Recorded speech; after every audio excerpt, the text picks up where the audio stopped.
फिर उसके बाद हमारे पास हाथों में ये इंस्ट्रूमेंट आ गए जिसकी वजह से मैं आपसे जुड़ा बैठा हूँ।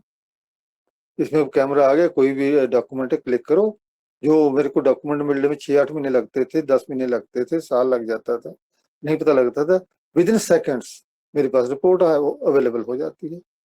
तो but I will have to read. तो रिव्यू ऑफ लिटरेचर,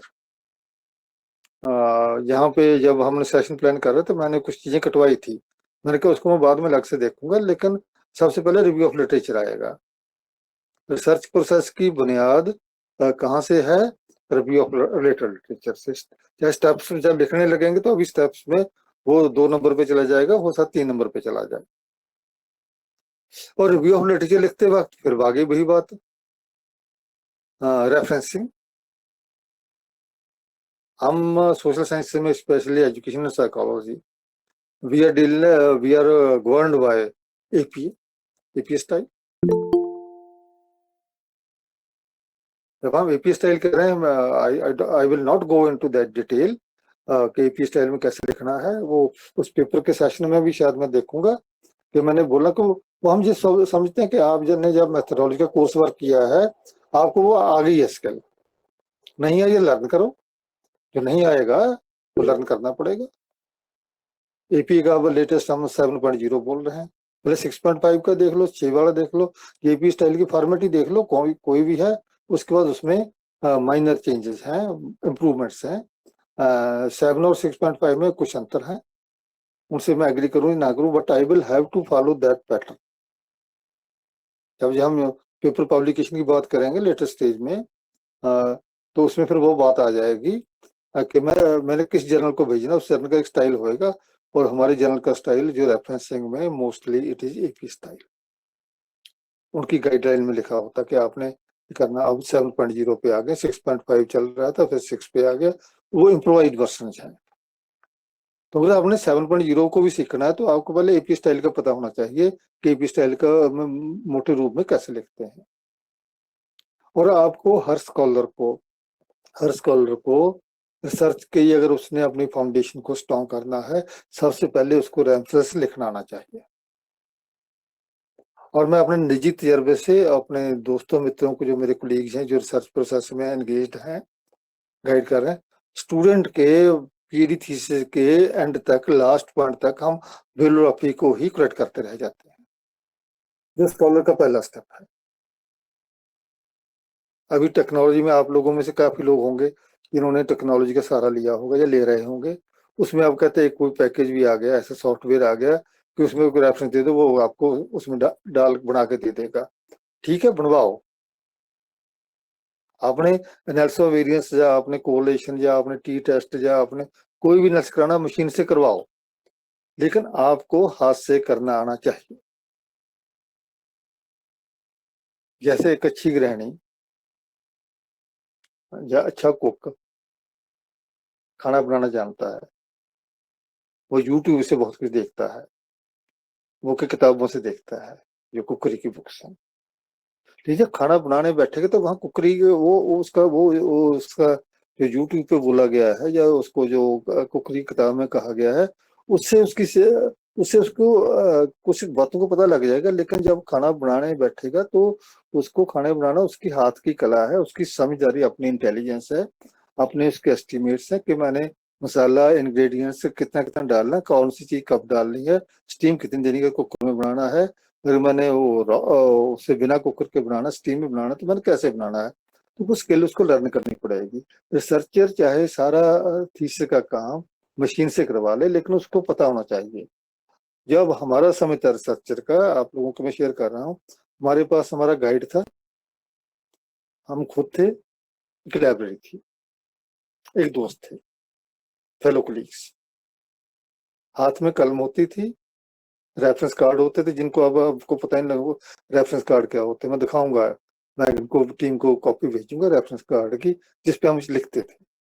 जब लाइब्रेरी में पहला काम शुरू करते थे, वो रेफरेंस कार्ड जो भी मिलते हैं स्टेशनरी की शॉप पे जो यूनिवर्सिटी के आसपास है, तो उसके पहला काम होता था, उसका रेफरेंस लिखते थे कि जर्नल का है, किस बुक से आया हुआ है, अखबार से लिया है, थीसिस है कि रिपोर्ट है, उसका पहले रेफरेंस लिखा जाता था। उसकी दूसरी साइड पे उसमें क्या क्या करा गया है वो लिखा जाता था।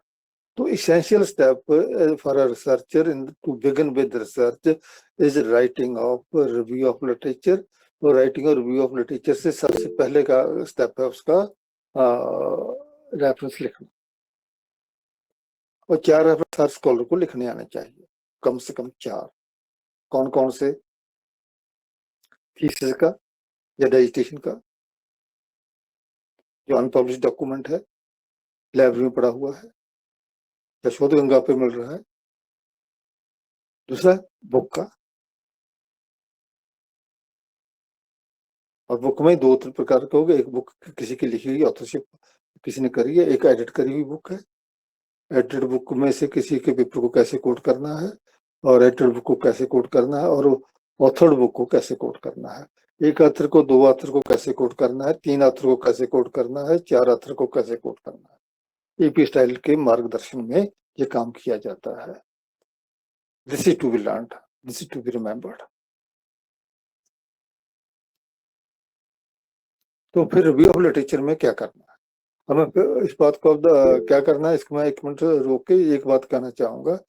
रिव्यू ऑफ लिटरेचर के 4-5 अच्छे पेपर, जिनको आप थॉरली रिव्यू करके अपने हाथों से नोट्स बना लेंगे, उसके किस किन बातों बनाने वो मैं अभी बता रहा हूँ।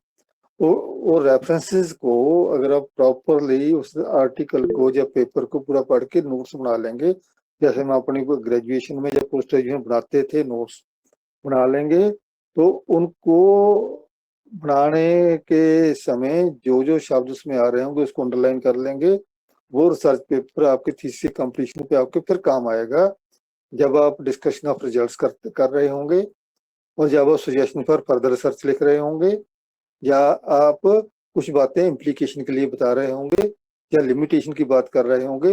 वो बातें जो आपके रिसर्च के एंड में आनी है, वो आपको रिव्यू ऑफ लिटरेचर में, जब रिव्यू ऑफ लिटरेचर पहले स्टेप को डिडक्टिव इंडक्टिव रीजनिंग के लिए यूज कर रहे हैं, आपको वही रिसर्च पेपर बाद में काम आना है। मोस्टली क्या हो गया है कि रिसर्चर एक एब्स्ट्रैक्ट को उठाता है, उसमें से कुछ लाइनें कॉपी पेस्ट करता है और जोड़ता जाता है। जोड़िए, लेकिन उसको एडिट करिए, रिफ्रेश करिए। ये रिफ्रेश करने का मतलब है उसको एलैबोरेट करिए, ऑर्गेनाइज करिए।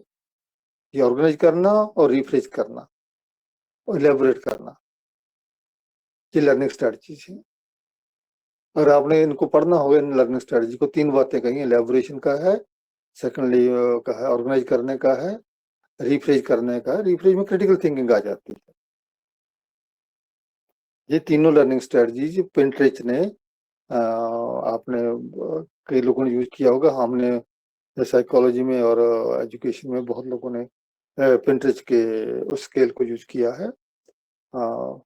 वो उसका नाम है motivated strategy for learning questionnaire, MSLQ, Pinterest, PINTRICH, Pinterest का 90 का स्केल है, वर्ल्ड ओवर यूज हो रहा है। जिसमें 6 मोटिवेशन बिलीफ है, 5 लर्निंग स्ट्रेटजीज हैं, 11, और 4 उसमें रिसोर्स मैनेजमेंट स्ट्रेटजीज हैं। 15 सब स्केल जो उसके अंदर है, उस टूल के अंदर, the most comprehensive scale to deal with the learning process either in a college और इन द यूनिवर्सिटी। अब कई लोग उसको स्कूल पे लागू कर देते हैं, कर लेते हैं, लेकिन उसका सारा ही वो पोस्ट सेकेंडरी एजुकेशन पे है। When I am saying post secondary education, this means वो अडल्ट पॉपुलेशन के लिए है, एडोलेसेंट के लिए नहीं, मतलब ग्रोइंग अप चाइल्ड के लिए नहीं है, एडल्ट पॉपुलेशन के लिए है। टूल की बात आप भी देख लो बीच में। तो व्हाइल यू आर रिव्यूइंग, उस रिव्यू में उस रिसर्चर ने किस पॉपुलेशन को टारगेट किया, किन टूल्स के सहारे से करा, कौन सी एनालिटिकल टेक्निक लगाई, और उसके रिजल्ट्स क्या है। ये 4 बातें आपने रिव्यू में रिपोर्ट करनी। आई रिपीट, रिसर्चर ने किस रिसर्च उस अपने रिसर्च पेपर में, या थीसिस हो, या वो रिपोर्ट हो, या कोई रिसर्च पेपर हो, उसमें किस पॉपुलेशन को एड्रेस किया, किन इश्यूज को एड्रेस किया, या वेरिएबल को एड्रेस किया है। इसका मतलब सैम्पलिंग हो गया, वेरिएबल हो गए। तीसरी बात, कौन सी टेक्निक लगाई एनालिसिस की। चौथे उसके कंक्लूजन क्या थे। अगर आप 10 स्टडी का रिव्यू करते हैं और आपको 10 डिफरेंट ऑथर के पेपर मिले हुए हैं, तो 10 की अपनी अपनी लैंग्वेज थी, ए टू जेड तक। जो 26 लोग हैं, अगर हम उसको उस तरीके से बोले, ए टू जेड मेरे पास रेफरेंस आ गई 26 लोगों के आगे। उस 26 व्यक्तियों का लिखने का स्टाइल अपना है। एज ए रिसर्चर जब आप रिव्यू ऑफ लिटरेचर करोगे, रिव्यू ऑफ लिटरेचर में जब आप ए को पढ़ोगे, बी को पढ़ोगे, सी को पढ़ोगे, जेड तक पढ़ते जाओगे, उनके आपके पास 26 स्टाइल जाएंगे जिसमें कुछ कॉमनैलिटीज होंगी। लेकिन आपको जेड से आगे निकल के ए वन बन जाना है। ए वन बनने का मतलब है कि सभी में ए वन का स्टाइल चलेगा। उनके शब्दों को रिफ्रेश करोगे, नहीं लिखे तो आप लिखोगे। तो जितने शब्द रिव्यू में लिखोगे वो आपके अपने द्वारा निर्मित होंगे, आपके अपने द्वारा स्टार्ट किए गए होंगे। उनके लिए कंटेंट आपको रिसर्च पेपर से मिलेगा, लेकिन उनको आप अपने रिव्यू में उसको जब शामिल करोगे वो आपका आपके निर्माण से होंगे। आप अपने हाथों से, अपने बुद्धि से उनको निर्मित करोगे, अपनी भाषा में लिखोगे, एक भाषा ही रहेगी। उन 26 में एक भाषा झलकेगी। जो आपने 26 रिव्यू पढ़े हैं, उन 26 में 26 भाषाएं रिफ्लेक्ट करती, चाहे वो अंग्रेजी में है या हिंदी में है। लेकिन जब आप ए वन बन के लिखोगे तो ए वन में पहले रेफरेंस से 26 तक ए वन की लैंग्वेज बोलेगी। अगर करना होगा, आप लोगों ने 4 लोगों ने बैठ के किसी एक पेपर का रिव्यू कर लेना। चारों का कंटेंट सेम है, ऑब्जेक्टिव भी सेम है, रिजल्ट्स भी सेम है, पर लिखने की शैली आपकी अपनी होगी। Remember this thing. ये न्यूनेस है, ये यूनिकनेस होएगी जो आपकी अपनी होनी चाहिए। आप मशीन से जितनी मर्जी हेल्प लें, चाहे रिव्यू के लिए करें, चाहे अभी मैंने आपको अभी एक शेयर करूंगा पेपर, आपको टाइटल मेरे को अच्छा लगा था। कई तरीके के 2-3 टाइटल मैं अभी शेयर करूंगा बात करते करते। तो उनमें मैंने वो जब लिया है, तो जब उसका मैं रिव्यू करूंगा, उसने अपने शब्दों में लिख दिया है, लेकिन मैं लिखूंगा जो मैं सोच रहा हूँ, जो मैं पहले शब्द इस्तेमाल किया था, कॉन्टेक्चुअल। तो मैंने ये स्ट्रेस रिव्यू ऑफ लिटरेचर के और रेफरेंसिंग पे एक स्ट्रेस दिया है, काइंडली रिमेंबर दिस थिंग। और इसको आपने स्किल के अंदर शामिल कर लो कि रिव्यू ऑफ लिटरेचर आप किसी उस आर्टिफिशियल इंटेलिजेंस जनरेटेड सॉफ्टवेयर से नहीं करोगे उस, क्योंकि आपके अपने थीसिस के कंक्लूजन, आपके थीसिस के रिजल्ट्स आपने खुद लिखने हैं। Remember this thing. आ जाइए। जब मैं दूसरा जो स्टेप लिया था प्रोसेस का, उसका मैंने एक बार डील कर लिया। अब हम आते हैं उसके स्टेप्स पे। पहले हम डील कर लिया है, मैं फिर उस पे आ रहा हूँ दोबारा से घूम के।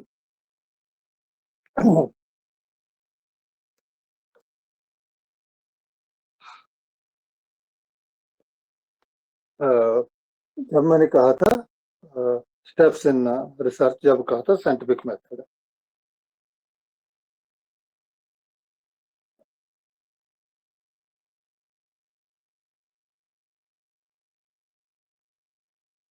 पहला step identification, selection and defining out problem for research. 3 जवाब दे रहा हूँ, आइडेंटिफिकेशन, सिलेक्शन एंड डिफाइनिंग और प्रॉब्लम फॉर रिसर्च। कई जगह आपको 5 स्टेप मिलेंगे, कई जगह 7 मिलेंगे, लेकिन स्टेप नहीं, ये टेक्नोलॉजी है। तो ये तीनों स्टेप हम डील कर रहे हैं, कौन सा, आइडेंटिफिकेशन का, सिलेक्शन का और डिफाइनिंग का। अगेन अभी जिसकी मैंने बात करता रहा, रिव्यू ऑफ लिटरेचर आपको हेल्प कर रहा है। इसको अभी जहाँ पे एक स्टेप हो लिया। सेकंड स्टेप हम कहते हैं hypothesis formulation. Remember this thing, I am talking about quantitative research. Qualitative research में ये स्टेप थोड़े ऐसे रहेंगे, लेकिन कहीं पे थोड़ी तब्दीली आ जाएगी। अभी हम केवल क्वांटिटेटिव रिसर्च पे ही फोकस कर रहे हैं। क्वालिटेटिव पे फोकस करेंगे चलते चलते, अभी नहीं, कल शाम तक या परसों डील करेंगे। अभी जो बात हो रही है वो क्वांटिटेटिव रिसर्च में प्योरली जो एम्पिरिकल स्टडीज की बात है। तो अगेन टू बिगिन विद, हमने पहले स्टेप में क्या लिया? आइडेंटिफिकेशन है, सिलेक्शन है, defining of problem for research है। दूसरे में आ गया हाइपोथेसिस मेकिंग। हाइपोथेसिस वर्ड हमने यूज कर लिया है, करते रहेंगे। लेस देन थीसिस, सिंपल सा meaning. Hypothesis less than meaning. ये एस्टिमेशन है हमारी। ये एस्टिमेशन कहाँ से आएगी? रिव्यू ऑफ लिटरेचर से। इसमें रिव्यू ऑफ लिटरेचर ही हमारे को गाइडलाइन प्रोवाइड करेगा कि मैंने कौन सा हाइपोथेसिस फॉर्मेट करना है। रिव्यू ऑफ लिटरेचर, अभी हम इसको इतनी करेंगे broadly. We deal with two kind of hypothesis. एक नल हाइपोथेसिस है, एक डायरेक्शनली कहेंगे अल्टरनेटिव हाइपोथेसिस है। जो नल हाइपोथेसिस है वो जीरो डिफरेंस को या जीरो रिलेशनशिप को मान के चलता है, न्यूट्रलिटी को, नॉन एग्जिस्टेंस को मान के चलता है। और जो अल्टरनेट हाइपोथेसिस है वो नल के ऑपोजिट मान लीजिए। वहां पे हम कहते हैं कि डिफरेंस तो होगा। हम जब इतना कहते हैं डिफरेंस तो होगा, वो जो नॉन डायरेक्शनल है। जब हम कहेंगे difference in favour of A as compare to B और B as compare to A ज्यादा है, ए की मात्रा बी से ज्यादा है, या बी की मात्रा ए से ज्यादा, पर मैं कोई वेरिएबल का नाम नहीं लूंगा। Where we put a weight in favour of one against the other, ये हमारा डायरेक्शनल हाइपोथेसिस है। हमने कौन सा लेना है? एक तो रिव्यू ऑफ लिटरेचर हेल्प करता है हमारे को, हेल्प नहीं करता, मार्गदर्शन करता है। और दूसरा कौन है उसके लिए हमारे पास? सेकंड ऑप्शन वो क्या है? हमने स्टैटिस्टिक्स कौन सी यूज करनी है। इस बात को हम आगे चर्चा में लाएंगे, अभी नहीं लाएंगे। वर्ड स्टैटिस्टिक्स आ गया है। पहले हमारे पास वर्ड आ गया था पॉपुलेशन, आ गया था। टारगेटेड पॉपुलेशन कौन सी होगी? जिसे सैंपल लिया जाएगा। जब पॉपुलेशन के ऊपर जो निर्धारित जो हमारे पास वैल्यूज आती हैं, डाटा आता है, उसका जो कोई भी उसका जो डिस्क्रिप्शन है वो पैरामीटर कहलाता है। पॉपुलेशन से वर्ड जुड़ा हुआ पैरामीटर। और जो सैंपल से निकल के आता है, जो सैंपल का वही चीज हम सैंपल में कर रहे हैं, तो वो स्टैटिस्टिक्स कहलाता है।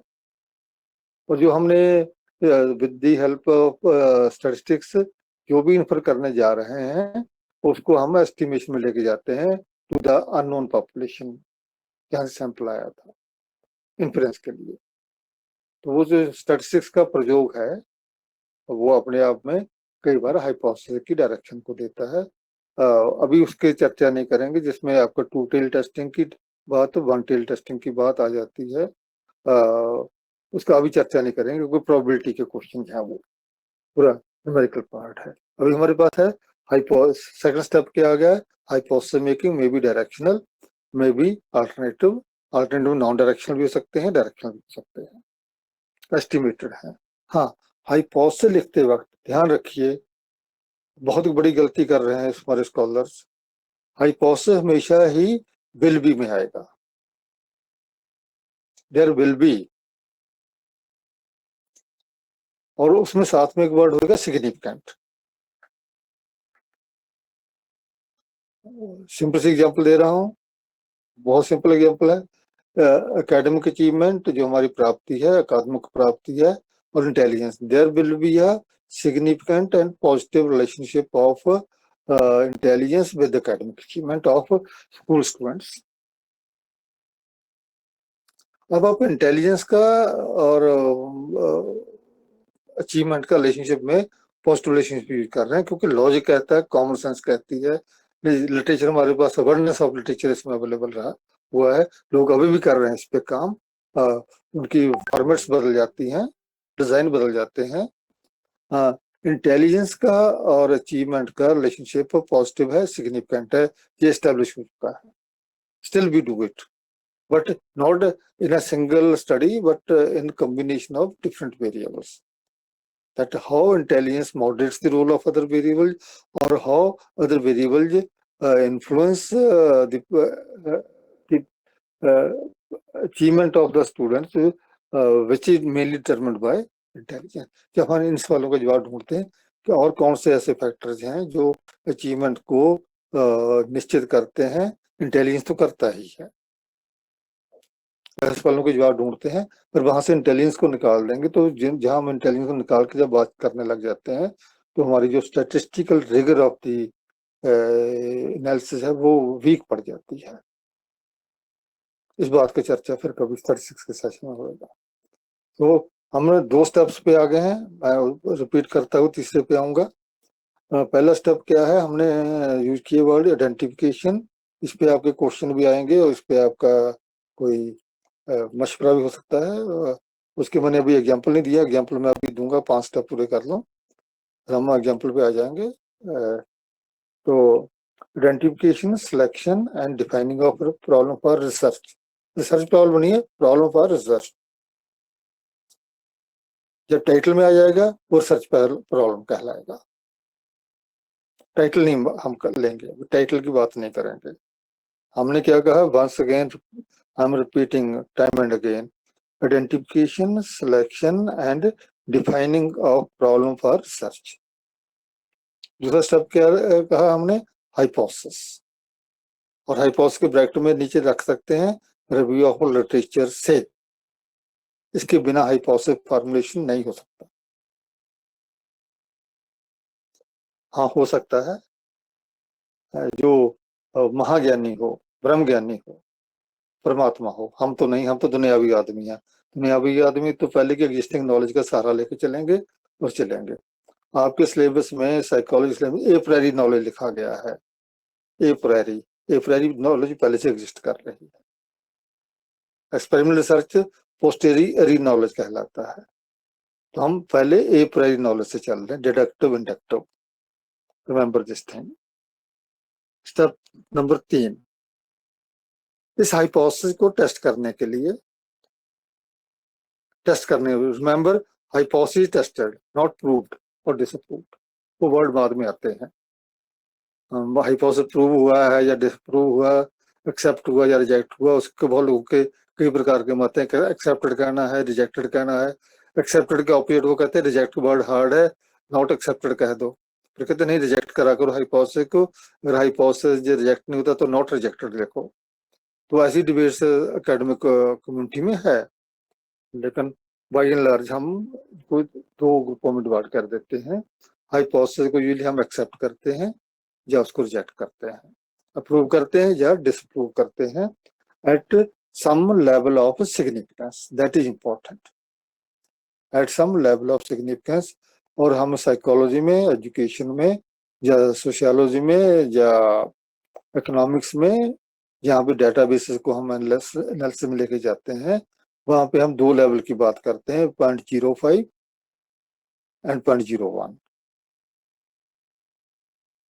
सिंपली हम अगर कहें कि हमने टी टेस्ट लगाया है तो भी 0.5 या 0.1 पे सिग्निफिकेंस देखा जाएगा। कोरिलेशन लगाया तो भी 0.5 0.1 पे देखा जाएगा। काइस्कर लगाया तो भी उसकी वैल्यू को 0.1 0.5 पे देखा जाएगा। कोई भी स्टैटिस्टिकल टेक्निक आप यूज करेंगे उसका सिग्निफिकेंस का लेवल 0.5 या 0.1 लेवल पे देखा जाएगा। जब हम 0.5 या 0.1 लेवल कहते हैं, रिसर्चर की लैंग्वेज है, ये हम प्रोबेबिलिटी कर्व के रेफरेंस से बोलते हैं। जब 0.05 कहते हैं तो उसका मोटे रूप में मीनिंग क्या है, you might be knowing, let me revise with you. वो क्या है कि 95% ट्रूथफुलनेस, 5% एरर का स्कोप रहेगा, जिसकी बात मैं शुरू में करी थी। तो हम 5% एरर को चांस देके चलते हैं, और while accepting or rejecting the hypothesis. When we talk about 0.01 level, then we talk 1 error, 99% truthfulness. 0.5 0.1 आपको साइकोलॉजी जो हमारे स्कॉलर होंगे उन्होंने अपने कई रिसर्च पेपर में देखा होगा कि वहां 0.01 ट्रिपल स्टार, हम जो सिंगल स्टार लगाते हैं 0.5 के लिए, डबल स्टार लगाते हैं 0-1 के लिए ट्रिपल स्टार भी वो 0-0-1 पे हो गया। वो मतलब एरर काउंट कितनी है? 0.1%। मतलब 5% एरर का मार्जिन लेके चलते हैं, 1% का या 0.1% का। आपने कभी पढ़ा होगा, पढ़ लेना कभी ध्यान से, जब कोरोना पीरियड में जब वैक्सीनेशन आता है तो लोगों को भ्रांतियां थी कि वैक्सीनेशन से पता नहीं ह्यूमन रेस को क्या हो जाएगा। अभी उसका कुछ पता नहीं है हमारे को अभी भी, और वो वक्त बताएगा। लेकिन वैक्सीनेशन का इमीडिएटली किसी को साइड इफेक्ट आ रहा है कि नहीं आ रहा है। लोगों को भ्रांतियां थी कि कोई बीमार हो गया, कोई मर गया, कोई कुछ हो गया, बहुत प्रकार की मिस इन्फॉर्मेशन थी। तो जब डेटाबेस, पहला डेटाबेस जिसको मैंने एनकाउंटर किया while going through this period of vaccination, तो उस समय आया कि जो पहला डेटाबेस रिलीज किया गवर्नमेंट ऑफ इंडिया ने, जब करोड़ों लोगों को लग चुका था, उसमें से कितने लोगों को हुआ उसमें निकाल के जो उन्होंने उसको सिग्निफिकेंस में लेकर आए, उन्होंने कहा कि 1400 लोगों में से 1400 में से एक व्यक्ति को उस मेडिसिन ने नुकसान दिया है। 1400 में से एक को जब हम 0.1% कह रहे हैं, चांस दे रहे हैं, तो वो 1000 में से एक गलती। 0.1%, 1% कह रहे हैं तो 100 में से एक गलती। 5%, 0.5 कर रहे हैं तो 100 में से 5 गलती मान के चलते हैं, एक गलती मान के। यार जब पहला डेटाबेस आता है 1400 में से एक व्यक्ति के आने का मतलब लेस देन 0.1% की एरर आ रही थी वैक्सीनेशन की इफेक्टिवनेस। तो जो लोग नहीं लगा रहे थे फिर उनको भी लगा नहीं मेरे को कुछ नहीं होगा। अगर मैं सिनिकल हूंगा तो मैं 0.1 में जाऊंगा कि हो सकता मेरे को ना हो जाए। लेकिन अगर मैं नॉर्मल पॉपुलेशन में विश्वास रखता हूँ, नॉर्मल से विश्वास रखता हूँ, फिर होगा, मेरे को नहीं होगा। देखिए यहाँ मनोविज्ञान के प्रिंसिपल पर आ गए हैं कि मेरे को शक और शुबा में जाना है या कॉन्फिडेंस में आना है। तो जो स्टैटिस्टिकल एनालिसिस हमारे को कॉन्फिडेंस में लेके जाते हैं। और एक वर्ड में यूज करूँ, कहीं आगे आपने सवाल करना मेरे से कि जो डाटा है, पहले हम कहते बिग, अभी जो मैंने आपको आंसर वो क्वेश्चन आंसर दिया वैक्सीनेशन का, वो बिग डाटा था। करोड़ों लोगों का वैक्सीनेशन हुआ, करोड़ों लोगों की वैक्सीनेशन के बाद जो स्टैटिस्टिकल फिगर बन के आती है in the terms of probability कि 1400 में से एक व्यक्ति को मेडिसिन का साइड इफेक्ट हुआ है, तो वो उस बिग डाटा से, बिग डाटा है हमारे पास, बहुत बिग डाटा है।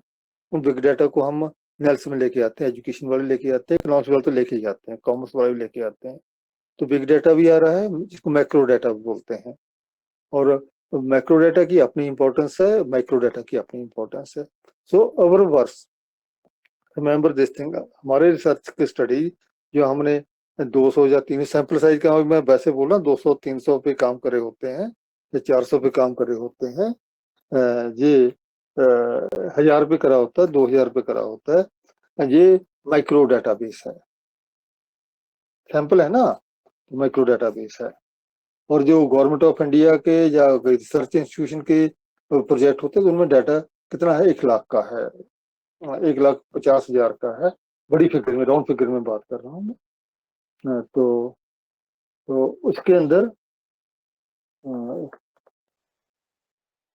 कुछ देखने लग गया था, अभी बात कर रहा हूँ मैं। अभी एक पेपर देख रहा था, वो हमारे इग्नोव के किसी स्कॉलर ने करा हुआ है, उसका डाटाबेस तो 1,281, 1281 और 1,281, तो 1281 का आंकड़ा विश्लेषण कर रखा है उसने। टाइटल में उसका अभी शेयर करूंगा आपके साथ। तो थर्ड स्टेप में क्या आ रहा है, अब जो हाइपोथेसिस की टेस्टिंग की बात करते करते अब हम आ रहे हैं कि डेटाबेस आएगा, हमने हाइपोथेसिस टेस्टिंग करनी है, 5% एरर या 1% एरर और 0.1% एरर या लेस देन 0.1% एरर। तो हमारी कोरोना की एग्जांपल 0.1 से लेस की एरर दे रही थी बिग डाटा में, और हम अपना कुछ सैंपल लेके आए। हो सकता मेरे इलाके में, मैं मोहाली में बैठा हूँ, या पटियाला में है, या कोई गुड़गांव में है, कोई मेरठ में है, कोई आगरा में है, हाथरस में है, कोई वृंदावन में है, कोई जयपुर में है। वहां पे हो सकता है वो 1400 में, 700 में किसी को हो गया हो, या 500 में से हो गया, पर कोई ऐसा डेटाबेस भी जहाँ 2000 में से एक को हुआ हो, जो 5000 में एक से हुआ हो। जब उन सभी को जोड़ लिया हमने, तब हम इस आंकड़े पे आए कि 1400 के पीछे एक व्यक्ति के ऊपर संभावना है कि वैक्सीनेशन लगाने के बाद कोई हेल्थ इश्यू आया हो, जो उसकी लाइफ के लिए किसी प्रकार से डेंजरस रहा होगा। तो थर्ड स्टेप, जितनी बात मैंने किसी की हाइपोथेसिस क्यों डाली है, वो अब थर्ड में हमारे को उसकी इंपॉर्टेंस है। Third collection of data. और डेटा कलेक्शन हमारे सभी थीसियों में जो मेथड का चैप्टर बनता है, मेथडोलॉजी का या मेथड एंड प्रोसीजर का चैप्टर बन के आता है, तो उसके अंदर दो बातें आती हैं जो हमने पहले ही करी है, जो यहाँ शुरू करा था। जब रिसर्च करनी है तो किस पे करनी है और कौन सी करनी है, क्या करना है। तो किस पे करनी है, कौन लोग होंगे, वो आपकी पॉपुलेशन कौन सी होएगी, और हमारे लिए रिसर्च में पॉपुलेशन कौन सी होती है, जो खास तौर पे हम शिक्षा मनोविज्ञान में बैठे हुए हैं, एजुकेशन में हैं, या साइकोलॉजी के डोमेन में बैठे हुए हैं। सोशल साइकोलॉजी वालों के लिए खास तौर पे हेल्थ साइकोलॉजी का भी आ गया, वो सर्वे में जाते हैं तो आपका सैंपल कितना होएगा, सैंपल साइज कितना होएगा, सैंपल पॉपुलेशन कितनी है उसमें सैंपल कितना लेके आओगे, एक क्वेश्चन सैंपलिंग का है। तो सैंपलिंग को इतने यही स्टॉप करते हुए सैंपलिंग कौन सी हो सकती है, प्रोबेबिलिटी और नॉन प्रोबेबिलिटी। आपका हेल्थ साइकोलॉजी के लोग बैठे हैं जो क्लिनिकल साइकोलॉजी जाते हैं, वहां आपकी sample size randomization probability sample नहीं हो सकता, वो आपका परपेज होगा, कोटा सैंपल होगा, नॉन प्रोबेबिलिटी सैंपल्स होंगे। हार्ट पेशेंट्स आने हैं, कितने आएंगे, you don't have the exact number of the people who are having heart problems, और you don't have the exact number prone to heart problem. तो जो testing के लिए उन्हीं उन्हीं का डाटा अवेलेबल है ना, पूरी पॉपुलेशन का नहीं है। तो to go for probability sampling you must population which is finite, definite है, तो साइज निश्चित होना चाहिए। फॉर एग्जाम्पल जैसे स्कूल एजुकेशन में है, 10वीं में हमारे पास 1,02,555 विद्यार्थी हैं। जब उत्तर प्रदेश में रिजल्ट आता है स्कूल एजुकेशन बोर्ड का, कितने लाखों का था, 24,30,555, 556 एग्जैक्ट गिनती होती, नंबर होता है जो एग्जाम में अपीयर हुए, फिर उसमें इतने पास हुए, उनका परसेंटेज आता है, फिर उसमें आगे मेल फीमेल का हो गया, लड़के लड़कियों का हो गया, तो गवर्नमेंट स्कूल प्राइवेट स्कूल का नंबर है, वो नंबर आपका फिनाइट है, वो आपकी पॉपुलेशन है जो फिनाइट पॉपुलेशन है। जब पॉपुलेशन फिनाइट होगी तो आपका सैंपल रैंडम आने के लिए आपके स्टेप्स होंगे। अगर पॉपुलेशन फिनाइट नहीं है तो आप प्रोबेबिलिटी सैंपलिंग में नहीं जा सकते हैं, तो आपका वो सारे नॉन प्रोबेबिलिटी सैंपल होगा, चाहे वो कन्वीनियंट सैंपल हो, चाहे वो परपेटिव सैंपल होए, चाहे वो कोटा सैंपल होए, चाहे स्नोबॉल सैंपलिंग होए, इसके जो मर्जी नाम कर लो। हाँ, remember one thing, there are only two types of sampling with respect to the population। अगर पॉपुलेशन साइज फिनाइट है, नोन है, तो आप प्रोबेबिलिटी सैंपल में जाओगे। अगर साइज फिनाइट और फिनाइट नहीं है, निश्चित नहीं, इनफिनाइट है, अननोन है, आप नॉन प्रोबेबिलिटी सैंपल में जाओ। कई लोगों ने बुक्स में इसको कई प्रकार की सैंपलिंग को एक्सप्लेन कर रखा है। वो दो बुनियाद बेसिक आपका यही है कि आप प्रोबेबिलिटी बेस्ड सैंपलिंग में जाना चाहोगे या आप नॉन प्रोबेबिलिटी बेस्ड सैंपलिंग में जाना चाहोगे। When we are going for probability based sample, हमारी रिसर्च का पर्पस, जो मैंने पहले शब्द रिपीट किया था, रिपीट कर रहा हूँ उसको, डिडक्टिव इंडक्टिव रीजनिंग का शब्द है कि after concluding may I want to generalise about the population, कोई हाइपोथेसिस आपका एस्टिमेशन कर रहा है, उसने उस पॉपुलेशन के बारे में, अननोन के बारे में कोई गैस किया था, वो गैस एक्सेप्ट हो गया है, तो वो कंक्लूजन बन के आ रहा है कि वो पॉपुलेशन लागू होगा कि नहीं होगा। लागू होने की संभावना रखता है, तो वो संभावना रखने का जो डेटाबेस है वो आपका प्रोबेबिलिटी सैंपल से आता है। Remember this thing. अगर आपका कन्वीनियंस सैंपल है, कोटा सैंपल है, वहां से आप जो कंक्लूड तो कर लेंगे, लेकिन आप पॉपुलेशन के बारे में जनरलाइजेशन नहीं कर सकते। Remember this thing. Generalization about population is possible only when population is finite.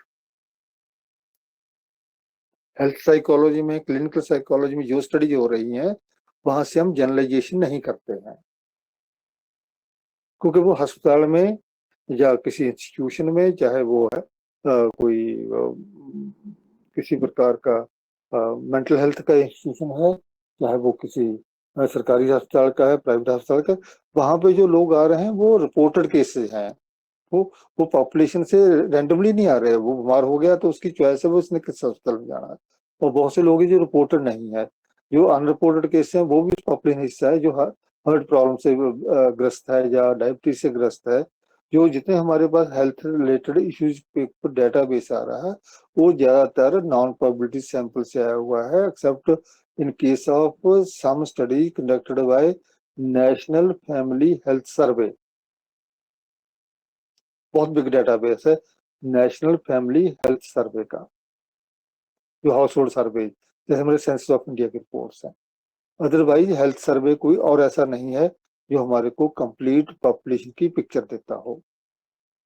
No doubt national family health survey भी एक तरीके का अगेन सैंपल बेस्ड स्टडी है, लेकिन कंप्लीट हाउस होल्ड सर्वे करता है और कंप्लीटली वो कवर करने की कोशिश करता है। और वी ट्राई टू से कि ये आपका पॉपुलेशन साइज को निश्चित किया हुआ है। पॉपुलेशन साइज निश्चित है तो आपका सैंपल भी निश्चित रूप से प्रोबेबिलिटी में आ सकता है।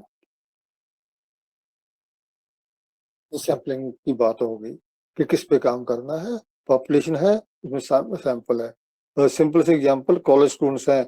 कॉलेज स्टूडेंट को मैंने डिफाइन करा है, किस रूप में कर दिया डिफाइन। डिफाइन वर्ड देखिए पहले आ रहा है का रिसर्च प्रॉब्लम है। अब मैं जब पॉपुलेशन में आ रहा हूँ तो मैं कह रहा हूँ मैं कॉलेज स्टूडेंट्स लूंगा, टाइटल में बोल दिया कॉलेज स्टूडेंट्स लूंगा। कॉलेज स्टूडेंट कौन से लेने हैं, फिर मैं कहूंगा मैं डिग्री कॉलेज के स्टूडेंट लूंगा, क्योंकि आपके पास एमबीबीएस का तो कॉलेज है, मेडिकल साइंस का इंजीनियरिंग कॉलेज भी है, बीएड कॉलेज भी है, तो आप उनका उनसे क्यों लेंगे। तो मेरा टारगेटेड पब्लिक कौन सी है, college students who are enrolled in traditional 3 year degree course, that is BA BSc BCom. फिर बीसीए वाला बाहर निकल गया, बीबी वाला बाहर निकल गया, कि लोग कॉमर्स वालों को बाहर निकाल देते कि ये भी वो उसमें चला जाता है, मैनेजरियल स्टडी में चला जाता है, जिसको हम प्रोफेशनल स्टडी कहते हैं। इसका मतलब मैं अपने कॉलेज स्टूडेंट्स की परिभाषा को कहाँ रखना चाह रहा हूँ, only those students who are pursuing their degree courses in traditional subjects in a college. आप में से कोई कहेगा जी वहां तो मैं तो बीबी भी लेना चाहता हूँ, मैं लॉ भी लेना चाहता हूँ, लॉ कॉलेज भी तो है, एक ही अब इतने इंस्टीट्यूशन बन गए हैं, वहाँ लॉ भी है जी, वहाँ पे इंजीनियरिंग भी है। मैं तो उस कॉलेज के वो बीए भी कराते हैं, बीएससी भी कराते हैं, ले लो। बट आपको भाई उसके साथ एक आपको अपनी स्टडी में ऑब्जेक्टिव डालना पड़ेगा कि मैं जो मेरी पॉपुलेशन है वो होमोजीनियस नहीं थी, हेट्रोजीनियस हो रही है। मैं वहाँ पे एकेडमिक और प्रोफेशनल कोर्स के ग्रुप्स का कंपैरिजन भी करूंगा। मजबूरी है आपकी, स्टडीफाइड सैंपल में चले गए आप। तो जितना आप पॉपुलेशन को डिफाइन करो, डिफाइन हम टाइटल में कर रहे हैं। देखिए प्रॉब्लम स्टार्ट करते वक्त अब जिसको हमने सैंपल में आ गए हैं, सैंपल में भी हमको पॉपुलेशन को डिफाइन करना है, लोग नहीं करते। फिर कॉलेज स्टूडेंट्स हैं, कौन से लेने हैं, अगेन अभी तो मैंने ये फैसला किया ना कि हम सिर्फ डिग्री कॉलेज के स्टूडेंट लेंगे। अब मैं करूँ नहीं, डिग्री कॉलेज में कौन से लेंगे, फर्स्ट ईयर का लेंगे, सेकंड का लेंगे, थर्ड का लेंगे, तीनों नहीं लेंगे, आपको एक ग्रुप लेना पड़ेगा। क्यों? क्योंकि जो ग्रेजुएशन के फर्स्ट ईयर में आया अब भी स्कूल से पास होकर आया, +2 करके आया, 18 साल का है, 19वें साल में चल रहा है, जब उसका 20वां शुरू हुआ है, वो 19 साल का। उसमें large majority of students are in the age group of 19 years. कुछ 20 के होंगे, जब वो सेकेंड ईयर में पहुंचे तो वहां 20 के ज्यादा होंगे, 19 का कोई होगा, 21 का होगा एक आध। जब थर्ड ईयर पहुंचेगा तो उसमें 21 के होंगे, 20 का कोई कोई होगा, 22 का भी हो सकता है। हाँ, और जो फर्स्ट ईयर है वो आपका स्कूल से निकल के कॉलेज में, उसका कभी कॉलेज का कोई एक्सपोजर नहीं था, इसलिए मैं उसको टारगेट करूंगा। जो थर्ड ईयर को इसलिए लूंगा क्योंकि अब पास आउट हो रहा है, आगे वो पोस्ट ग्रेजुएशन में जाएगा। तो मेरे को अपनी पॉपुलेशन के साइज को नहीं, पॉपुलेशन के बारे में भी एक जानकारी लेनी है, complete information about my population to gather sample. तो एक इशू हो गया डेटा कलेक्शन के तीसरे स्टेप में कि पॉपुलेशन को डिफाइन करना है, उसमें से सैंपल ड्रा करना है। तो दूसरा उसका साइज कितना होगा वो बात अभी नहीं करेंगे। दूसरा है क्या करना है, व्हाट टू मेजर। इंटेलिजेंस है, मोटिवेशन है, पर्सनालिटी है, लर्निंग स्ट्रेटजी है, लोकस ऑफ कंट्रोल है, बिलीफ्स हैं, एटीट्यूड टुवर्ड्स डेमोक्रेसी है। तो आपके पास वेरिएबल की एक लंबी चौड़ी लिस्ट है, जहां से आपने जब आइडेंटिफिकेशन, सिलेक्शन और डिफाइनिंग में गए ना, वहां आपने करा है। तो आपने जिस वेरिएबल को सिलेक्ट किया है वहां पे, तो उसको मेजरमेंट में कैसे लेके आए हैं, question of measurement, tool of research. तो टू एक अच्छे साइकोलॉजिकल टूल के कई 3 कहते हैं, मैं 4 कहता हूँ, मेरे सर की बुक में भी आपको चारों नजर आएंगे। पहला उसका जो करेक्टरिस्टिक है, हम कहते हैं एक अच्छे टेस्ट के 4 गुण क्या हैं, अच्छे गुण क्या हैं। पहला गुण ऑब्जेक्टिव मेजरमेंट। जितना हमारा मल्टीपल चॉइस क्वेश्चन आया है ना, कि एक राइट आंसर है, 3 डिस्ट्रैक्टर है, ये यस और नो है, राइट और रॉन्ग है, फिल इन द ब्लैंक है। उसमें एक ही शब्द आएगा या एक ही स्टेटमेंट होगी जो सही होगी, बाकी गलत होगा। ऑब्जेक्टिविटी, चाहे उसको मैं स्कोर करूं चाहे आप स्कोर करो, anybody who will score with the help of that given scoring की, तो एक ही आंसर आएगा, 2 आंसर नहीं आएंगे। ऑब्जेक्टिविटी तो टूल का बेसिक कैरेक्टरिस्टिक क्या है, ऑब्जेक्टिविटी। जो क्वांटिटेटिव रिसर्च है उसका बेसिक इशू है वो ऑब्जेक्टिविटी है।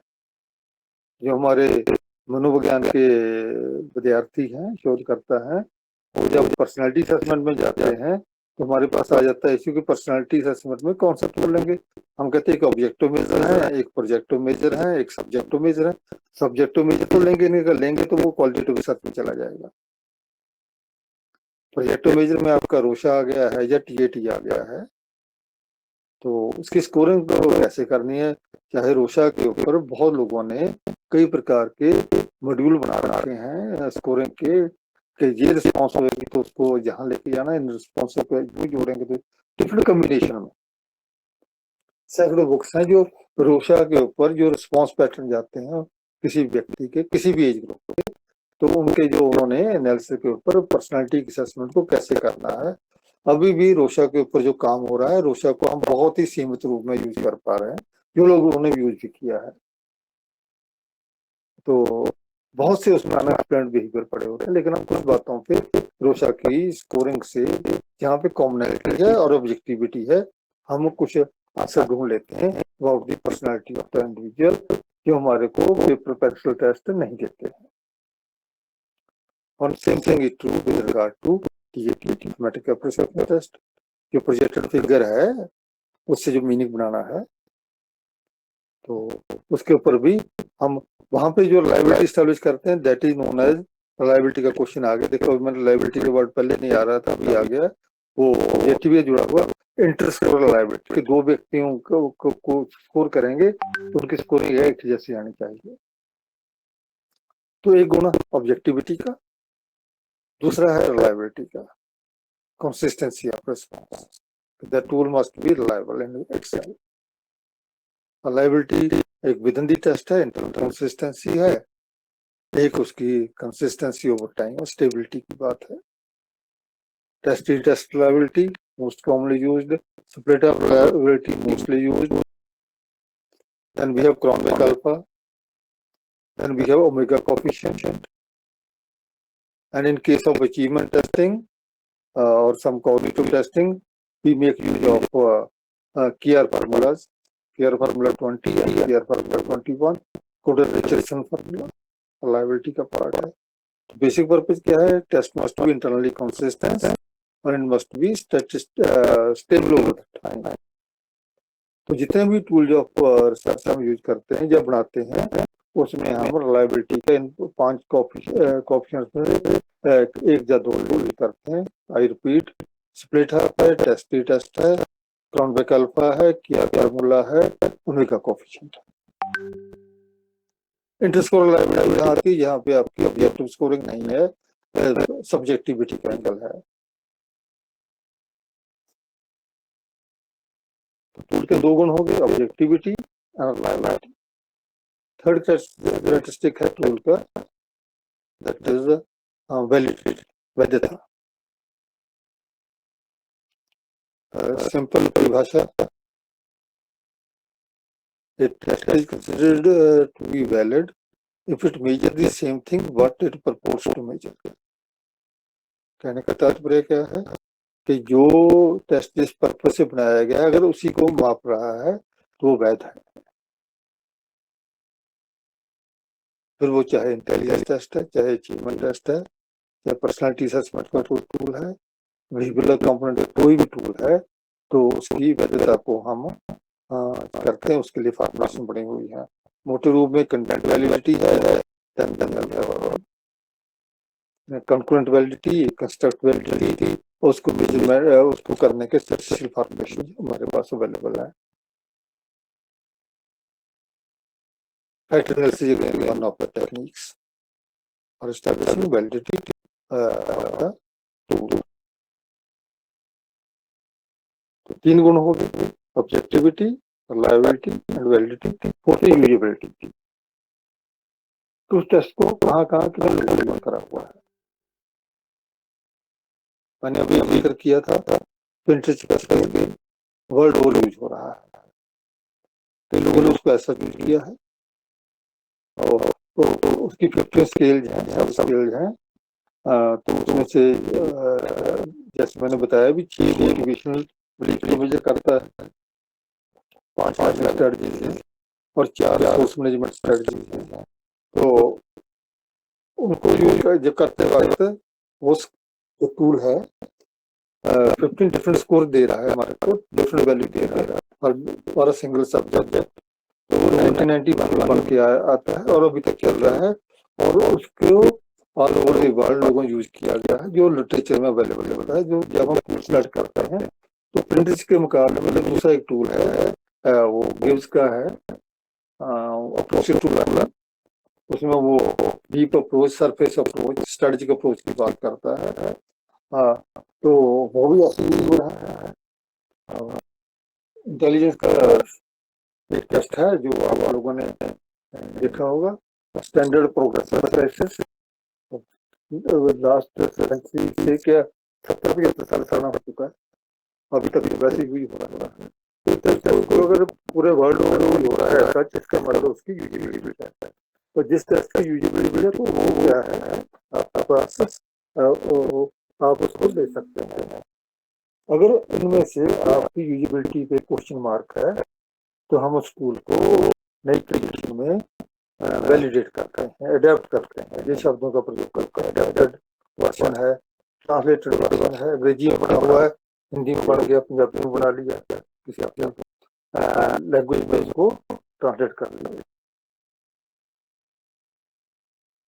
Adaptation and validity. तो थर्ड स्टेप है collection of data, then how we go for the collection of data, ये हम थर्ड स्टेप में कवर अप करते हैं। सो फोर्थ स्टेप में हम चले जाते हैं that deleted data and testing of hypothesis. जो प्योरली एम्पिरिकल डाटा है, उस एम्पिरिकल डाटा को हम with the help of parametric और नॉन पैरामीट्रिक और कॉम्बिनेशन ऑफ बोथ से आंसर ढूंढते हैं। जो हाइपोथेसिस किया था, हाइपोथेसिस टेस्टिंग के लिए जो भी टूल स्टैटिस्टिकल किट में अवेलेबल है उसको हम अप्लाई करते हैं। तो नेम ऑफ टी टेस्ट जो मीन डिफरेंस सिग्निफिकेंस देखने में कोरिलेशन, अगर दो वेरिएबल में रिलेशनशिप देखना है, अगर आपने कोई क्लासिफिकेशन देखी है गिनती में डाटा आ रहा है तो आप प्राइस में चले जाएंगे कि कौन से ग्रुप में किसकी गिनती ज्यादा है। जबकि टी टेस्ट में और अभी हम जो बात कर रहे हैं वो दोनों पैरामीट्रिक टेस्ट हैं, जबकि का इसके नॉन पैरामीट्रिक टेस्ट है। इसको जिसको नॉन पैरामीट्रिक हम इसलिए कह रहे हैं उसको क्योंकि वो डिस्ट्रीब्यूशन फ्री टेस्ट है। जो टी टेस्ट है, नल वेरिएंस है, कोरिलेशन है, ये टेक्निक्स हैं, ये डिस्ट्रीब्यूशन बेस्ड है। ये हमारे स्कोर आते हैं, तो जो स्कोर आते हैं इंटेलिजेंस पे, मोटिवेशन पे, तो उनकी हम डिस्ट्रीब्यूशन बना के देखते हैं बाय आफ्टर द डाटा, तो डिस्ट्रीब्यूशन नॉर्मल आने लग जाता है। तो नॉर्मल डिस्ट्रीब्यूशन के सिद्धांत को मान के चलते हैं कि कोई है या पर्सनैलिटी ट्रेट्स है या कोई वेरिएबल एस्पेक्ट है, तो वो नॉर्मल डिस्ट्रीब्यूटेड होगा। I don't think normal distribution के बारे में हमें और ज़्यादा ज्ञान करें, क्योंकि नॉर्मल डिस्ट्रीब्यूशन का दो टिपिकल है, वेल शिफ्ट कर मीन मोड मीडियन पॉइंट लेते हैं, और उसका मीन का डिवीजन का एक रिश्ता कल्चर है, और कर्व लाइन को टच नहीं करती है। -22 प्लस इनफिनिटी, सेंटर में 0 है, तो मीन है, तो मीन से आइदर पॉजिटिव साइड है और नेगेटिव साइड है, तो जो हम इंटरप्रिटेशन करते हैं और टेस्ट हाइपोथेसिस में भी वही यूज करते हैं।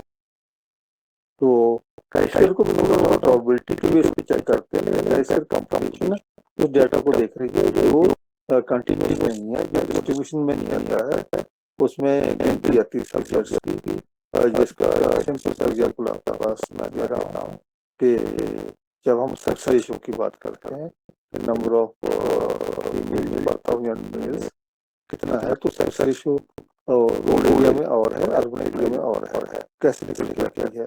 गिनती है, न्यूमरेशन है, लिस्टिंग ऑफ पब्लिक है।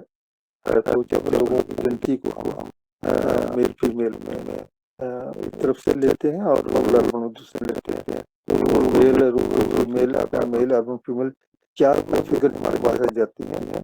वहाँ पर देखते हैं कि फिगर का नंबर बराबर चल रहा है, जब उसमें कोई वेरिएशन है।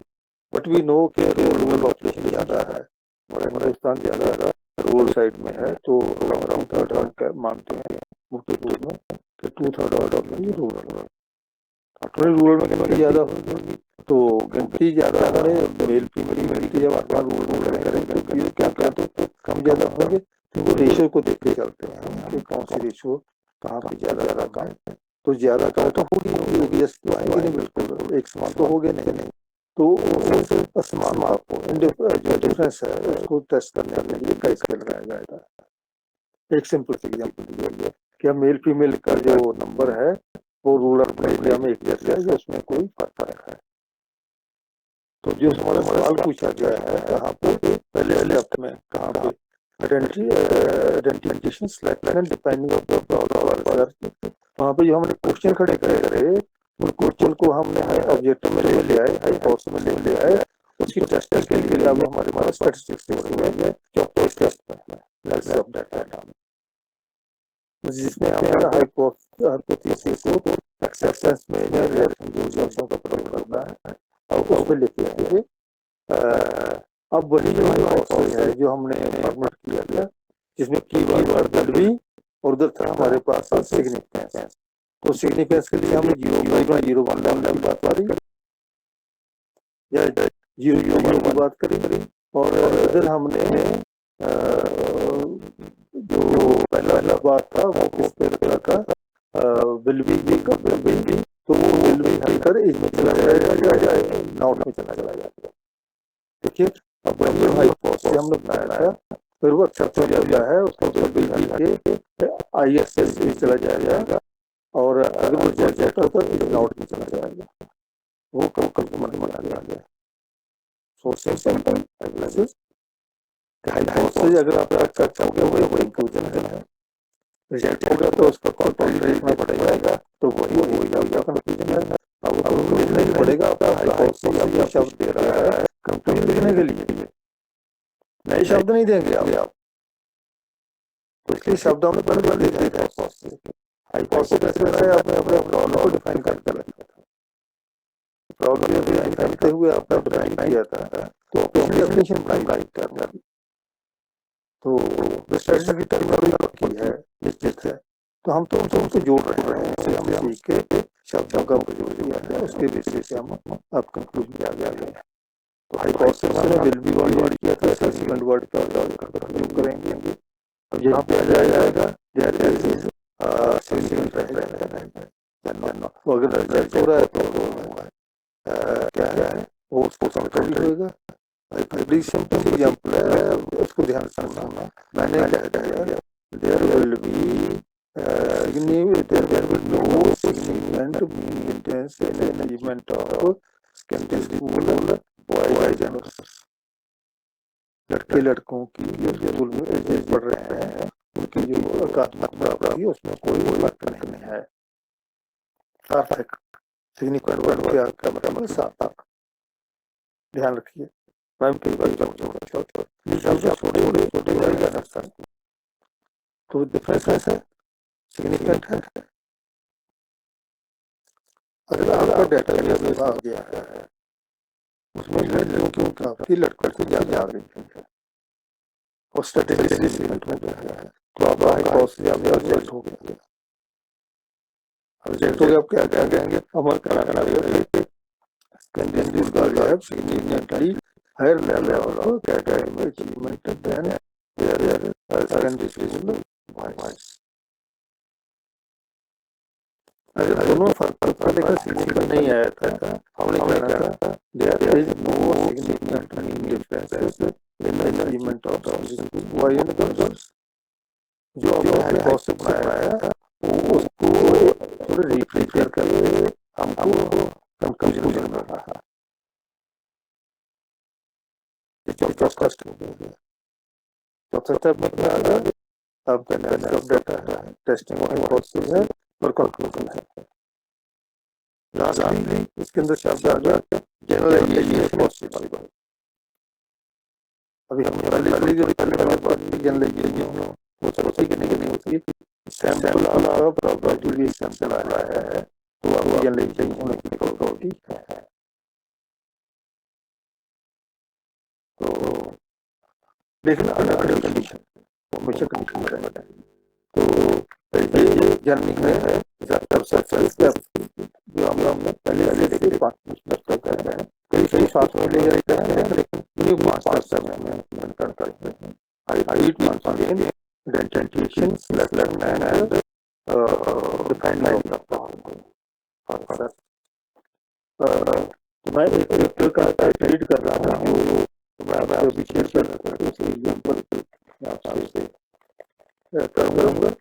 पेपर है study of activism, level of association and academic achievement of socially and economically deprived। Silent हो गया, deprived वर्ड आगे इसमें क्या कर रहा है,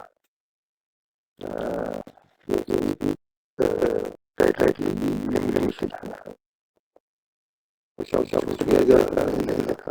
रिपीट करो title, study of activism, level of association and academic achievement of socially and economically deprived undergraduate students। उसका पहला ऑब्जेक्टिव वही है, to identify socially and economically deprived. इसका मतलब ग्रेजुएशन करने वाले कौन से जो समाज के तौर पर और खास तौर पर किसी प्रकार की वंचित है, पिछड़े वर्गों का प्रोसेस है।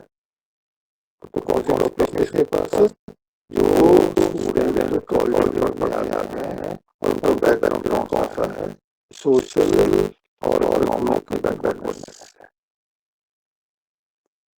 तो 3 वेरिएबल जो स्टडी में लेके आया है, कौन लेके आया है, एक्टिविज्म एक है, लेवल ऑफ एजुकेशन 2 और एकेडमिक एबिलिटी। 3 वेरिएबल है वो मेजरमेंट लेके आ रहा है। 3 वेरिएबल है और 2 प्रकार की पॉपुलेशन दिख रही है, लेकिन ओपन से आ रहे हैं सोशल एंड इकोनॉमिक डिप्राइव्ड। तो जब इसने फिर सैंपल लिया, इसमें उसका सैंपल पे आ रहा हूँ, तो सैंपल लिया गया है, इसमें सैंपल में उसके पास उसने कहा है कि स्टूडेंट जो पास करे हुए वैसे शासन कहाँ से आ रहा है, वो प्रश्न उसके कान का भी सोचते हैं। तो उसने सत्या के लिए बात छोड़ दिया कि अभी इसी चीज पर पढ़ना बहुत लोग थोड़ी बड़ी मिलेंगे, लेकिन उसने अपने क्या क्या करा है जो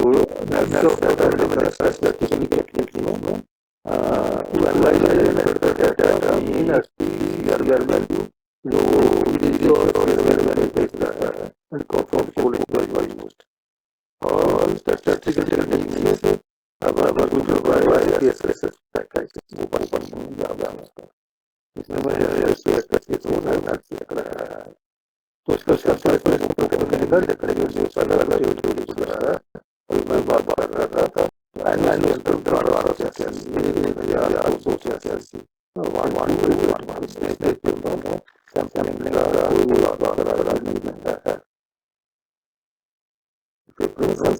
बात है बिल्कुल नहीं करेंगे, लेकिन जाना है जो बात दिया है कि कॉलेज को 4 ग्रुप में बांट दिया गया है, किया गया है,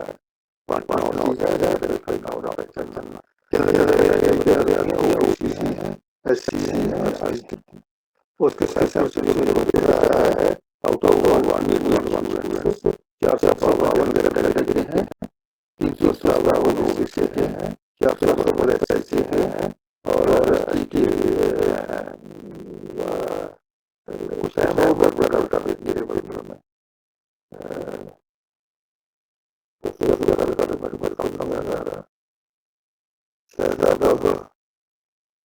नहीं हाँ हाँ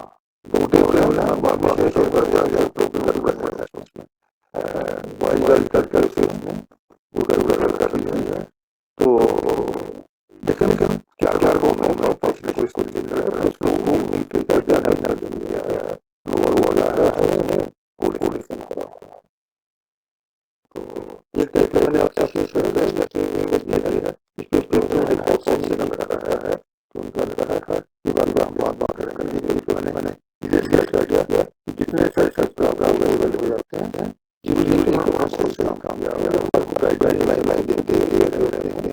लेकिन we are not completing research research on one account, तो उसको देखना लग सकता है फायदा क्या है कि वो रिसर्च को ठीक से पढ़ पाया है, वो नहीं आया होगा आप रिसर्च को वो ठीक से पढ़ पाया है, तो उसका अल्टरनेटिव उसका हमारे पास क्या आंसर है, क्या सर्जरी में वो लग जाते हैं कुछ पेपर में ये बिल्कुल पहचान सकते हैं कि परीक्षा हमारा सही रहेगा, तो कैसे नजर आएगा उसी की पेपर क्या क्या कर रहा है और लिखने के लिए बात डिस्कस बात इसलिए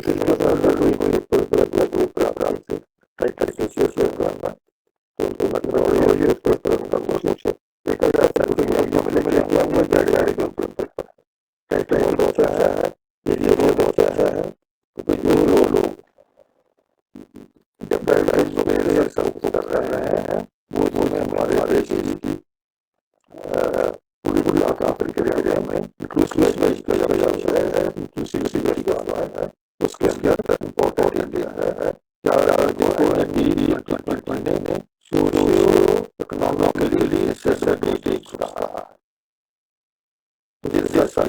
उसका कैटेगरी में जा रहा है, जो पहले बात करी थी कि डेवलपमेंट कर रहा था, डेवलपमेंट कर रहा था, उसके बाद निकल कर रहा था और वेलनेस कर रहा था, साथ में की रिपोर्ट करके रखा था, तो ये हमारी हमने खास खास जो है जो तो ये कुछ कर रहा है दे रहा है तो ये में जाता था, तो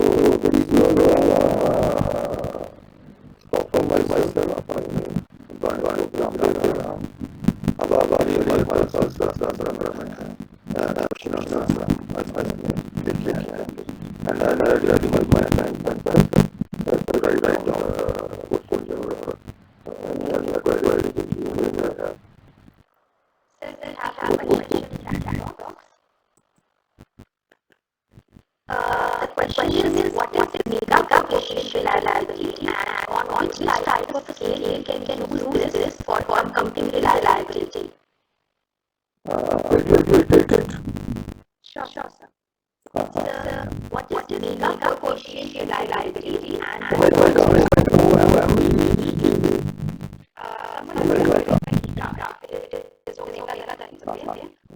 and on which type of scale we can use this for computing reliability?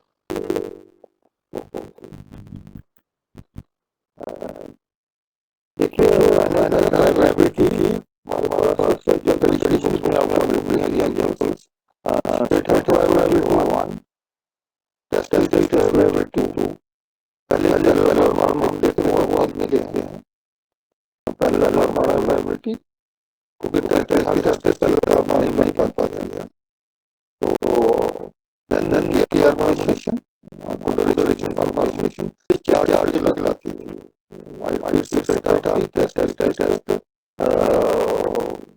पहले हम छोड़ रहे हैं वो कहीं होता है and KR formulation जो KR formulation है वो इम्यूनिटी टेस्ट में मैंने जाकर कोई राइट और रॉन्ग का है ये वाइस है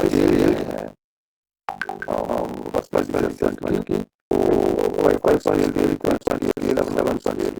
वहाँ हम जो फैसिलिटी दे रहे हैं उसमें हमारे पास तो लाइबिलिटी कोफिशिएंट एक मूड बन जाए कॉन्ट्रैक्ट का कोफिशिएंट और कॉन्ट्रैक्ट का क्वेश्चन है का कोफिशिएंट बहुत में हुआ है तो इसको कंप्यूटर से कॉम्बिनेशन है we can share in some other session it is there मेरा बेस्ट स्किल को करना है ना फिर वो मोटे कंपनी एक्चुअली जाना चाहेंगे तो ये हम चल जाएंगे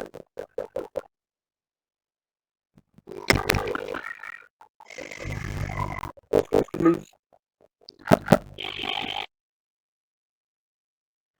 If anyone has any query, please unmute yourself and speak your question.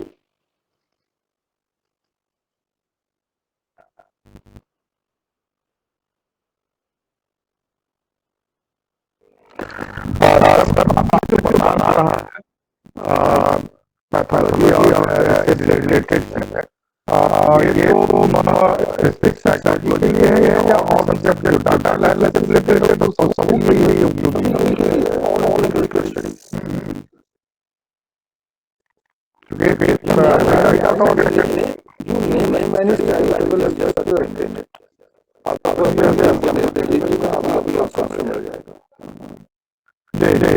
बहुत अच्छा लगा नहीं देखिए प्रोडक्शन सेंटर में बड़ी काम करते हैं बिल्कुल जो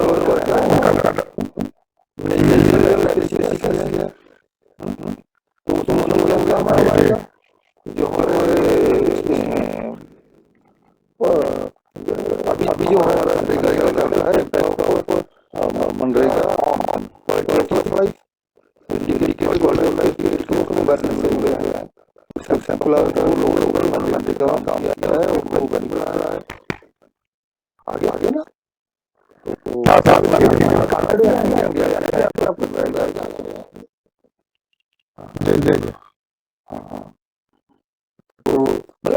study which deals with the human behavior चाहे वो सोसाइटी में है सोसाइटी में है इकोनॉमिक्स में है पॉलिटिकल साइंस में है या टेक्नोलॉजी हो सकता है वो ओल्ड एज है या पॉपुलेशन है क्या पढ़ा लिखा है बड़ा है और सभी ओल्ड एज के ऊपर लोगों तो सबसे आगे डाटा करे आते हैं नंबर आ गया है तो जो उसको क्वेश्चन का जो जवाब है हमने कर रहे हैं हाइपोथेसिस के आंसर ऐसे आएंगे ना, यस सर। जैसे हम सब्जी बनाते हैं पेपर में, मटर पनीर बनाए तो नहीं, मटर पनीर बनेगा, अगर हम रोटी बनाए तो रोटी बनेगी। तो जो हमारे प्रोसेस का वो जो सेंसल है जिसमें जो हम डालना चाहते हैं वो हमारी मर्जी है, वो मशीन हमारे को देगी सर्च करके देगी। Okay. Anyone else? The chat box में अगर questions है you can take them.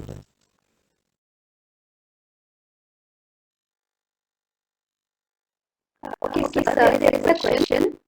हाँ जी, Literature is used to decide hypothesis. How do we decide which hypothesis to form? Again करिए, बहुत अच्छा क्वेश्चन है। Literature review is used to decide hypothesis. How do we decide which hypothesis to form? Yes, review of literature में hypothesis formation के लिए जो मैंने छोड़ दिया था, जो हमने सवालों को डिफाइन कर रहे हैं, आइडेंटिफाई कर रहे हैं, वो रिव्यू ऑफ लिटरेचर बताएगा।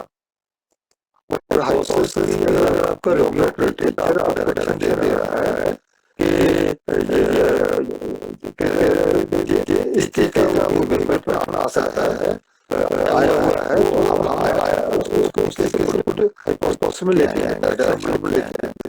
आपके पास रिव्यू ऑफ लिटरेचर में कई सारे रिव्यू आ रहा है, एक ग्रुप ऑफ स्टडी आ रहा है, जो कह रहा है कि भी ये कंडीशन में ये बात हो रही है, दूसरा कह रहा है ये कंडीशन में ये बात नहीं हो रही है, तीसरा कह रहा है ऐसी बातें होती नहीं है। तो जब कंट्राडिक्शन आएगा तो हम नार्कोटिक्स से लेके चलेंगे, है ना, हम एम्बिग्यूटी है, कॉम्प्लेक्सिटी है, लेकिन दिशा मिल रही है तो दिशा को छोड़कर न्यूट्रलिटी में जाएंगे, हम उस दिशा के साथ अपने आप को जब जोड़ेंगे, जब उसे लाएंगे, जोड़ेंगे मतलब जब हमारा वो स्टेशन बना हुआ हाइपोथेसिस एक्सेप्ट होता है और हमारा हाइपोथेसिस एक्सेप्ट नहीं हो रहा है तो वो सक्सेस में आ गया। अगर हम इस दिशा में रिजल्ट अभी तक बोल रहे हैं कि मेरे सेल के रिजल्ट इस दिशा में नहीं बढ़ रहे हैं, I am to find some logic of reasoning why it I debated that extreme results. तो once again आपको लिटरेचर से करेगा कि क्या ऐसी कंट्राडिक्शन सिचुएशन में भी रिजल्ट में सिमिलरिटी आ जाती है, वेरिएशन रहती है, वेरिएशन का स्कोप हमेशा रहता है। यूनिफॉर्मिटी ऑफ रिजल्ट स्टडी में आ जाए ये पॉसिबल नहीं है, वेरिएशन आती है। Next. Our question is, if we have odd number of statements in a Likert scale, can we compute it half reliability of the scale? Yes. लेकिन इसका मतलब ये दो हिस्सों का बनना, बिल्कुल बराबर एक स्टेट वाला नहीं कर सकते, तो हम 13 बार एक ही सेट में 13 बार पढ़ सकते हैं या स्टैटिस्टिकल कैलकुलेबल है, उससे एक आइटम जो 13 नंबर में जा रही है उसमें तो ऑटो 39 उधर 13 कर देंगे उसको, और हमारा बराबर करने का तात्पर्य केवल जो है कि दोनों तरफ से जो वैल्यू है उनका रिजल्ट सेम आना चाहिए, सेम होगा वेरिएशन होगी इसके अंदर, लेकिन हमारा सॉल्यूशन निकाल solution between two scores, one obtained on a first half and the second correlation between two halves, one on the basis of two scores, दो स्कोर कौन से फर्स्ट हाफ पे और सेकंड हाफ पे, तो उसको स्कोर अनइक्वल भी होएगा ना, तभी कोरिलेशन करके क्या आएगा। आई थिंक उन्होंने स्टैटिस्टिक्स का यूज किया है कि मेरी 25 आइटम की स्केल है तो 24 आइटम की स्केल है तो 12 आइटम होगी ना दो ग्रुपों में, तो 12 का लेके आ गया, 12 का लेके आ गया, तो उसके बीच में दो हमारे सैंपल 100 का सैंपल था, तो 100 का फर्स्ट हाफ का स्कोर आ गया, 100 का दूसरे हाफ का आ गया, एक्स वाई वैल्यू मैंने कोरिलेशन निकाल दी, थोड़ा मोमेंट कोरिलेशन ये करेंगे तो मीन और एसटीजे आ गए हैं। मान लो 25 हो गई हैं तो एक तो ग्रुप ये बोलता है कि एक आइटम में से दूसरे में ऐड कर लो और से भी चला जाए, अगर नहीं करना है तो आप ऑड एंड इवन ऐसे चल पड़ोगे, तो आपके पास मेथड ऑफ एस्टिमेशन से जो मीन है उसी को हम कंप्लीट करते हैं। मैं अपने जो डिजिटल आए हैं वहाँ पे जो गाड़ी है तो वहाँ पे मीन और एस्टिमेट करते हैं कि मीन तो एक जैसे आ रहे हैं नहीं आ रहे हैं मार्क्स पे। तो ये कोरिलेशन की वजह आ जाती है तो automatically then that correlation between two halves आपका मतलब आधा है ना, तो हम इक्वल करते हैं उसको उसमें आइटम को एक आइटम को कर देते हैं दूसरे को में मेक इट इक्वल। 26 में हो गया ना, 25 है तो कंप्यूटेशनल परफेक्शन 26 हो गया है, 13 हो गया। 31 है तो 16 हो जाएगा, 20 है तो 11 गया, 20 है तो 10 होगा, इसमें तो आपका 11-10 हो रहा था, 11 कर लेंगे। लेकिन जब कोरिलेशन निकल के आ गया तो मतलब कोरिलेशन की वैल्यू इंपॉर्टेंट है। अब वो कोरिलेशन हाफ्स के बीच में रिलेशनशिप बिटवीन टू हाफ्स, तो फिर स्पीड में ब्राउन का स्पेसिफायर करता है जो उसको आरटीटी मेजर कोएफिशिएंट कोरिलेशन की टोटल टेस्ट में कन्वर्ट करता है। आरटीटी पहले आरएचएच होता है फिर आरटीटी होता है। तो कोरिलेशन से जो कोरिलेशन बिटवीन टू हाफ्स से हम रिलायबिलिटी कोएफिशिएंट करते हैं, तो इक्वल उसको करते हैं और आइटम का जो क्वेश्चन है उसको कर लेते हैं। कई लोग नहीं करते हैं लेकिन वो रिपोर्ट भी नहीं करते हैं क्योंकि उसको पता है कि ये टोटल जो सम टोटल बन के आ रहा है उसमें एक आइटम का इजाफा है तो उसकी एवरेज वैल्यू से हम चल पड़ते हैं। एवरेज भी हो गया, एवरेज भी हो गया, रिजल्ट हमारे को कोरिलेशन है। इस पे कभी अगले सेशन में बात करूंगा मैं। और तो अच्छा क्वेश्चन था, good question. Next Please go ahead with the next question if anyone is having.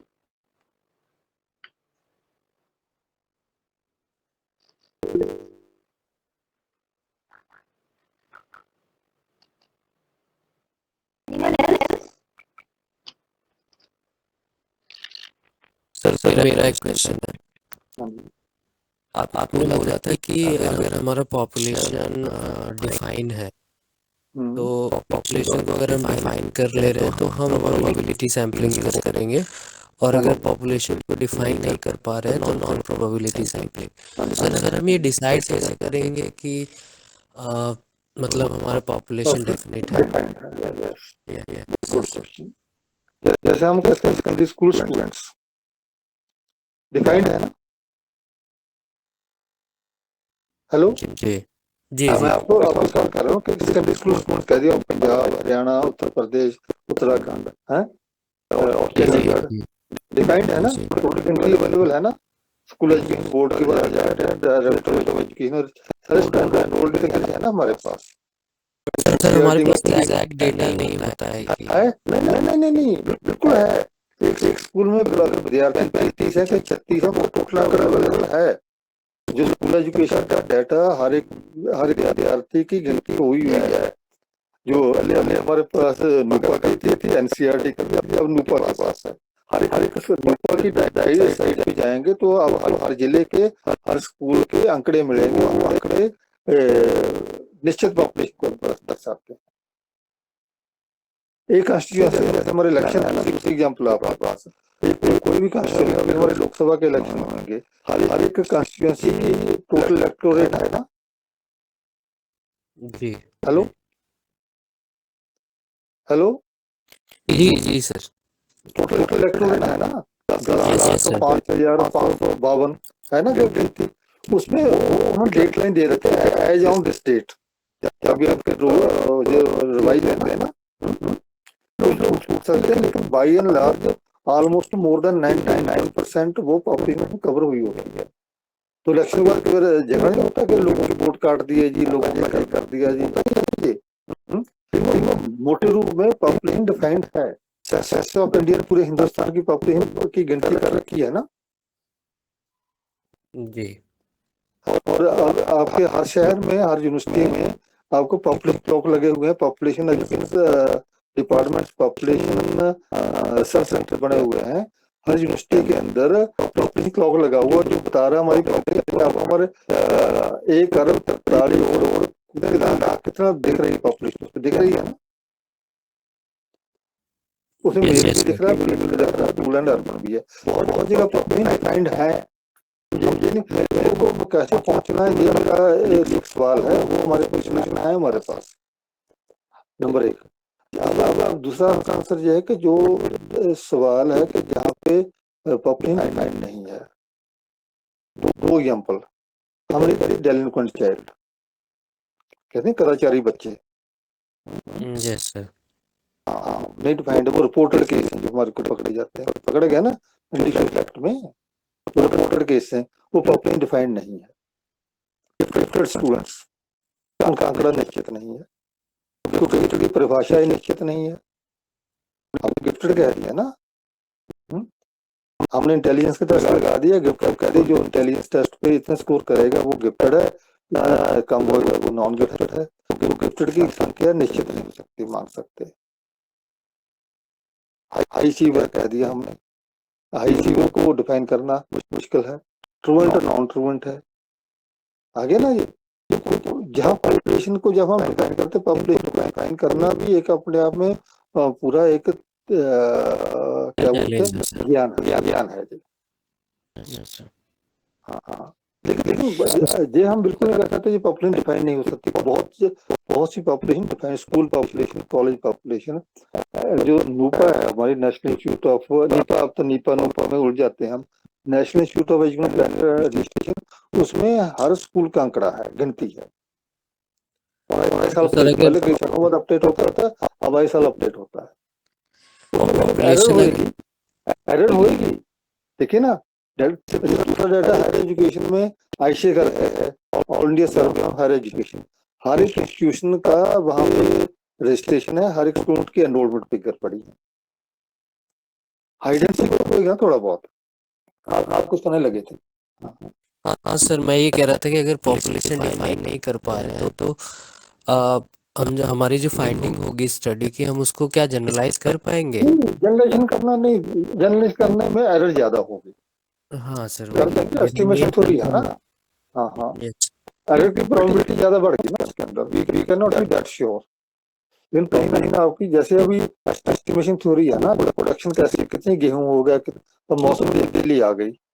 अभी जैसे आपके अब जहाँ मौसम कैसे चल रहा है, आप कहाँ से हो, अभी कहाँ से हो आप? सर मैं बनारस से हूँ। बनारस से? हाँ, यहाँ जो मोहाली में बारिश हुई है, कल रात से हो रही है, चंडीगढ़ में बारिश है, नॉर्थ इंडिया में, हिमाचल में बर्फबारी भी पड़ गई है। अब इसमें जो आने वाली फ्रूट की प्रोडक्शन है हिमाचल में, सेब का है, ये किन्नू का, दूसरे जिले प्रोडक्शन है ना, जहाँ पे गेहूं, अब हमारा गेहूं पकने की तैयारी में जा रहा है, तो अब इसका पॉजिटिव इफेक्ट आएगा, नेगेटिव इफेक्ट आएगा। आगे एस्टिमेशन थ्योरी है ना जी, कितनी बारिश हुई है, कितने आंकड़े आएंगे, ये निश्चित आंकड़े हैं ना जी, बारिश के, बारिश का तो आंकड़ा निश्चित होगा ना, 2 ml हुआ है कि 6 ml हुआ है, 8 ml हुआ है। जीवन में हर जगह हमारी गिनती की बहुत सिचुएशन में प्रोबेबिलिटी है कि हमारे पास पॉपुलेशन का सही निश्चित है, वो कुछ पार्ट है यहाँ पे नहीं है। लेकिन निश्चितता और निश्चितता के बीच में जो आपने बात करी जनरलाइजेशन की, इट इज नॉट नेसेसरी कि हर रिसर्च जनरलाइजेशन की ओर लेके भी जाए, नॉट नेसेसरी, ये भी जरूरी नहीं है। वो अपने आप में जो हम क्वालिटेटिव रिसर्च है उसमें जनरलाइजेशन होती नहीं है, आपको पता नहीं इस बात का? यस हेलो, जो क्वालिटेटिव रिसर्च है, हाँ, उसमें तो होगी नहीं जनरलाइजेशन, तो क्वांटिटेटिव रिसर्च में जनरलाइजेशन नहीं हुई, तो पर रिसर्च है ना, फाइंडिंग तो है ना, फाइंडिंग कॉन्टेक्चुअल है। तो मैंने वर्ड यूज किया की एक बहुत बड़ी अहमियत है रिसर्च के अंदर, कि मेरे गांव में एक ऐसी स्थिति है जो मेरे गांव में है, कहीं और नहीं है, चाहे वो 200 का सैंपल भी है, 300 का सैंपल है ना। मैंने सैंपल साइज की बात नहीं करी थी, अब मैं 1 मिनट सैंपल साइज की अब बात करता हूँ। मैंने कह रहा हूँ पॉपुलेशन को हम कई बार पॉपुलेशन कवर हो जाती है, कई बार पॉपुलेशन कवर हो जाती है। जैसे हमारे पंजाब में 23 डिस्ट्रिक्ट है, एक डिस्ट्रिक्ट अभी बना है, 22 डिस्ट्रिक्ट है हमारे पास, जो हमारे district institute of education training बन के आई हैं, 22 हैं। हिमाचल में 12 जिले हैं तो 12 डाइट्स हैं, 12 डाइट में अगर टीचर सर्वे करना है हमने, हर डाइट में 12-13 टीचर लगे हुए हैं, तो वहां मैं सैंपलिंग करूंगा ही नहीं। 12 डाइट्स ना हिमाचल की, 12 डाइट्स की हिमाचल में से मैं सारे टीचर ले लूंगा, मतलब पॉपुलेशन कवर कर ली, पॉपुलेशन कवर होगी ना। 80 टीचर एजुकेशन इंस्टीट्यूशन है, and I have the capacity to cover all the 80 institution, मैंने पूरी पॉपुलेशन कवर कर ली। लेकिन अब यूपी में आइए, यूपी में आपके कॉलेजों की संख्या 500 से ऊपर है, कॉलेजों की है ना, कॉलेज ऑफ एजुकेशन। नहीं कर सकता, मेरे को सैम्पलिंग में आना पड़ेगा। बट सर यही ना, साइकोलॉजी में थोड़ा हम लोग क्वांटिटेटिव रिसर्च पे ज्यादा फोकस करते हैं। हाँ, वो तो वो वहाँ जनरलाइजेशन नहीं होगी। आपने क्वालिटेटिव कर लिया, आपके केसेस आएंगे ना, केसेस ही आएंगे ज्यादा तो। कोई HIV का केस आ गया, कोई आपका केस आ गया, रिटार्डेशन का केस आ गया, डिसेबिलिटी का कोई केस आ गया, आगे ना ऐसे केस आएंगे ना। वहाँ पॉपुलेशन वही आती है जो निश्चित नहीं होती है। तो वहाँ पे जो स्टडी आप कर रहे हैं, चाहे वो 20 के लोग हैं, 30 हैं, 35 हैं, वहाँ जनरलाइजेशन की जरूरत नहीं भी है। लेकिन जो रिफ्लेक्शन है, वो reflection are indicated to that generalisation. Reflection और रियलिटी में अंतर समझते हैं ना हम, we have to differentiate. Reflection है, हम एस्टिमेशन दे सकते हैं, भाई ऐसा हो नहीं, फिलोसफिकल रिसर्च में चले जाते हैं हम इस बात पे, ऐसा भी ऐसा होएगा तो ऐसा हो जाएगा भी आने वाले वक्त में। हाँ, इस पे हम थोड़ी बात आगे फिर सैम्पलिंग का कहीं जिक्र आएगा, थोड़ा करूंगा इस बात को। I take your question that way. हाँ सर, थोड़ा सैम्पलिंग ही ज्यादा इम्पोर्टेंट हो जाता है। नहीं, थोड़ी नहीं, मैंने तो शुरू वहीं से करा, सैम्पलिंग एरर से शुरू किया था।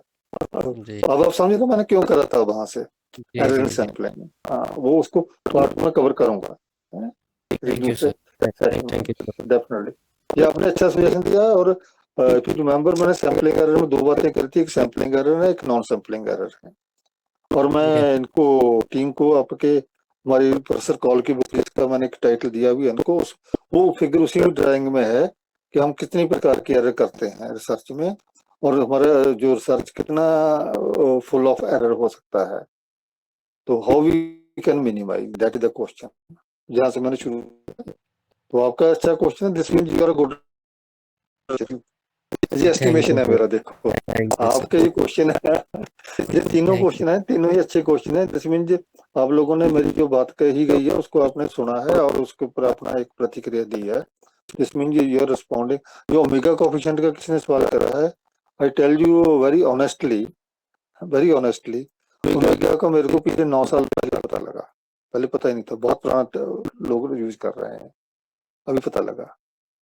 और हमारे इंडिया के बहुत कम रिसर्च बुक्स में या जर्नल में आपको नजर आएगा। और जब पता लग गया, मैं उसको यूज कर रहा हूँ, करवा रहा हूँ।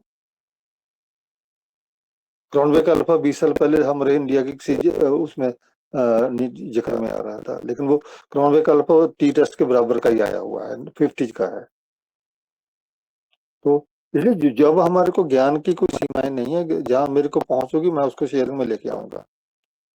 तो द गुड क्वेश्चन, आप आने वाले समय कोई क्वेश्चन लेके आएंगे, मेरे पास इमीडिएटली उसके आंसर जरूरी नहीं मेरे पास आंसर होंगे, लेकिन I will try to answer. मैंने टीम से बात करी है, कुछ क्वेश्चन अगर हम इन सेशन में आइडेंटिफाई नहीं कर पाएंगे, उसके बाद हम कुछ क्वेश्चन के आंसर में लेकर इनको कम्युनिकेट करूंगा, जो आपको सर्कुलेशन में डाल देंगे।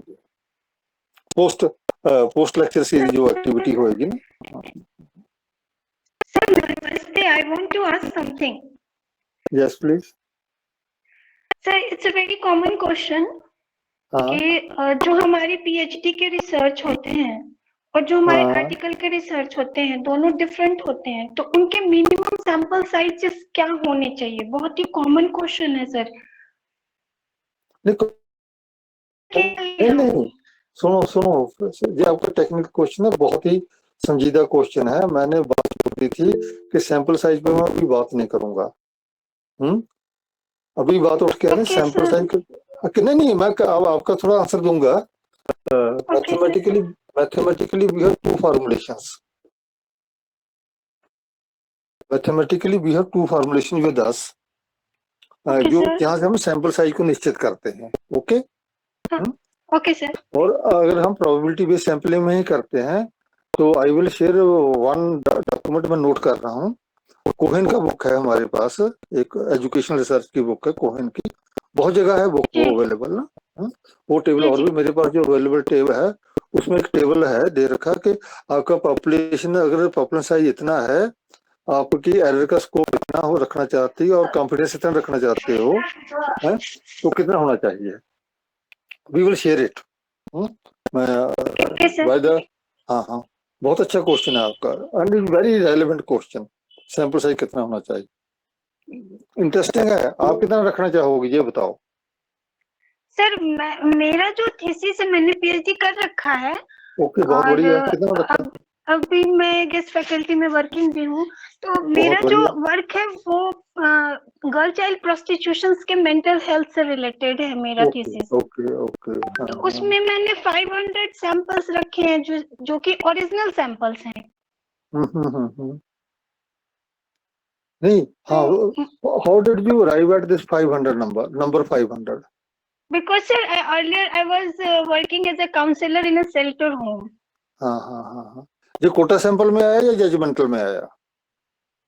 सर ये तो एक्सीडेंटल बोल सकते हैं, क्योंकि ये जैसे लड़कियां आती थी रेस्क्यू होके और फिर मैं डाटा कलेक्ट करती थी। हाँ, नहीं, आप मुझे ये बताइए ना, आपने जो सैंपलिंग करी, अब जो प्रोसीजर आपने कहीं बहुत एक्सप्लेन नहीं किया होगा अपने थीसिस में, क्या करा है?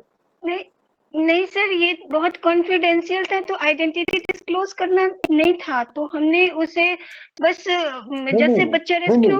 मैं आपको ये नहीं पूछूं कहाँ से लिया है, how did you select the, बहुत सब्जेक्ट हो आपने छोड़े भी होंगे जो इसमें नहीं इंक्लूडेड थे कि नहीं? मैंने 4 थीम लिया था: anxiety, depression, suicidal ideation and psychological wellbeing.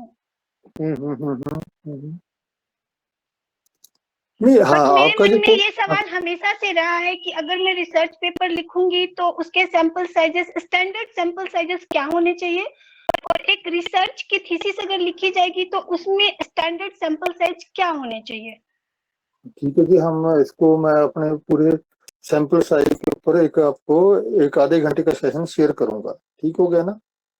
हाँ जी सर, थैंक यू सर, आपका थैंक यू। बहुत अच्छा, it is very relevant question, and I tell you very honestly, in most of the researches conducted in India, we are not serious about our population frame, sample frame, and selection of the subjects per sample.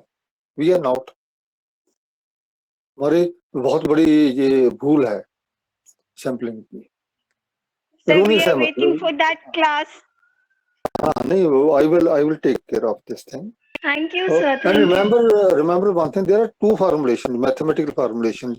One based upon the known population, and the second based upon the variability of the dependent variable. There are two formulas, statistical formulations. Okay sir, It is so thank you. mathematical. Yes. Thank you very much for a very good question. Sir, but we want a broad knowledge in this area. नहीं, you will get, आपको चलो एक book बता दूं, देख लेना, net के ऊपर देख लेना, कोचरन का बुक है, COCHRAN, कोचरन का, सैम्पलिंग के ऊपर। Okay sir, thank you sir. हाँ, okay, good luck. Thank you, sir, for your valuable time. My pleasure, my pleasure. Also, thank you the participants for keeping the patience till the last. I hope all of you found the session insightful. And also don't forget to join us tomorrow to learn more about the research journey with Dr. Kulvinder Singh sir. And sir, we are feeling very honorable for having you here for the entire month. And whatever you concluded was just insightful, and so we got a lot of new information, and we are expecting you tomorrow also with same enthusiasm. I am happy that all the questions which are coming, they are very genuine questions and insightful questions. And this means our group of participants have a good knowledge of research skills. They are a very good question, and I am happy of this aspect. All right, so thank you everyone. See you all tomorrow with more Tomorrow at 4 o'clock. Yeah, see you all at tomorrow 4 o'clock. Thank you so much, sir. Thank you. Thank you.